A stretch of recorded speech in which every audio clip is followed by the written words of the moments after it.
Is your grandma capable of murder? Are you sure about that? So this woman, let's call her Grandma. And Grandma has a problem. She has quite a gambling addiction. Like, she's in and out of local casinos, losing a ton of money. From what I read, she's lost a minimum of 100 grand playing slot machines, which is all her money. So she's in a lot of debt. Now, Grandma is married to this man, who we'll just call Grandpa.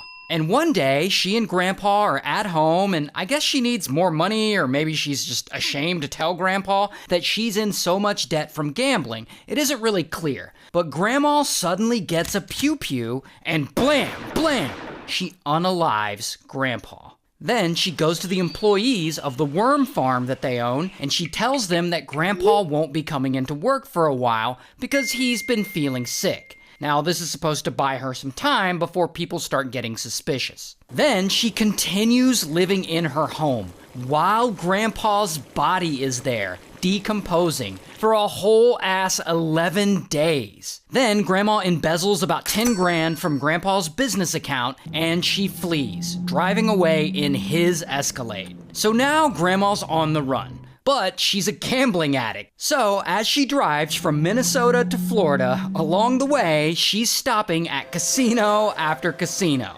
And as she's driving, she comes up with this crazy plan to escape the law. She's gonna find someone who looks kind of like her, unalive them, and steal their identity. Now, eventually, Grandma arrives in Fort Myers, Florida. And there, she decides to go to a local bar. And at the bar, she spots a woman who kind of looks like her, kind of. This woman, Pam. And Grandma sits down and she orders a drink and she strikes up a conversation with Pam. And she and Pam really hit it off. So they keep drinking and chatting, and eventually they're like best friends. Like, one night they hang out at Pam's condo that she rented, the next night they go out to a brewery, and on one of those nights, Grandma goes back to Pam's condo with her. And once they're alone, she pulls out her pew-pew that she brought, and blam, blam, she shoots Pam, unaliving her. The next morning, Grandma goes back to Pam's condo, and she calls the front desk from there, and she pretends to be Pam. And she asks them to extend her stay for a few nights, and this is going to buy her a little time to get away. Then she combs through all of Pam's stuff, taking any clothes she likes, cash, credit cards, and Pam's ID, and she loads everything into Pam's car and steals her car. And they actually got security footage of that. And from there, she drives from Florida all the way over to Texas, South Padre Island. And of course, she stops at a bunch of casinos on the way, because, you know, she's got to hit up those slots. Regardless, she ends up on South Padre Island, and there, Grandma's on a mission to find another lookalike to steal their identity again.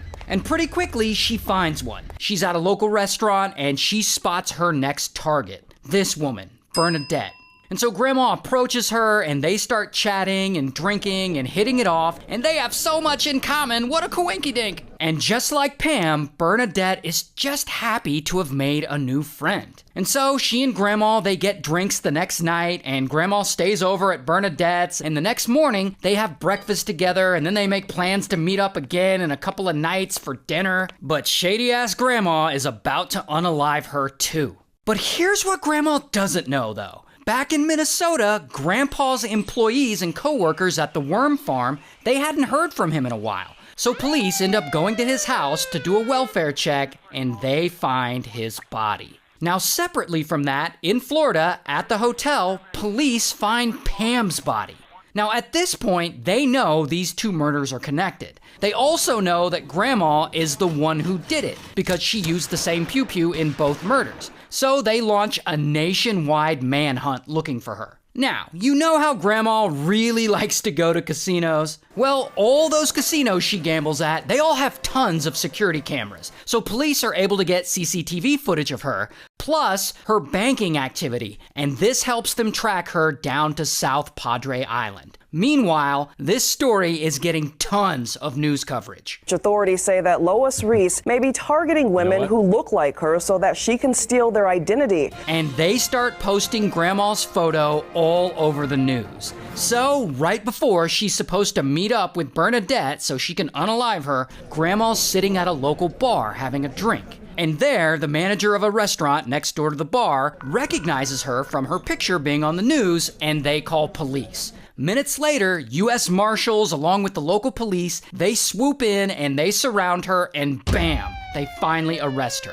This is actually security footage of her being arrested at the bar, but it's kind of hard to make out. Regardless, here's her mugshot. And Grandma ends up pleading guilty, and she gets 2 life sentences. Grandmas be crazy sometimes.